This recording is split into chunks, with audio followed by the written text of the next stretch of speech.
জিব্রিলকে বানাইছে আল্লাহ, হাত লাগায় নাই। দুনিয়ার মধ্যে যত দামি দামি বস্তু সব বানাইলেন, হাত লাগান নাই। শুধুমাত্র আদমের পালা যখন আসছে, আদমকে ফেরেশতা মাটি আয়না বলে আল্লাহ বানাইবনি। আল্লাহ কি বলে জানেননি? আল্লাহ বলে না, বানানোর সময় হয় নাই।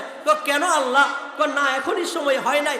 আমার আদরের মাখলুক, আমি তার সমস্ত অঙ্গ প্রত্যঙ্গের বর্ণনা আমি নিজে আল্লাহ পাক বানাইব। এই নি সুবহানাল্লাহর আওয়াজ। সব কিছু কোন দিয়া বানা, আর বনি আদমকে আল্লাহ হুকুম দিয়া বানায় না। আল্লাহ পাক কোন বানছে মানুষ হয়েছে কথা ঠিক, কিন্তু আল্লাহ পাক নিজে আমার জিহ্বাটাকে স্পর্শ করছে। সুবহানাল্লাহ। জিহ্বা কেমন এক দামি পাওয়ারফুল অঙ্গ, গরম লাগার সাথে সাথে বুঝতে পারে এটা গরম, কথা ঠিক না? ঠান্ডা লাগার সাথে সাথে বুঝতে পারি ঠান্ডা, মিষ্টি হইলে বুঝতে পারি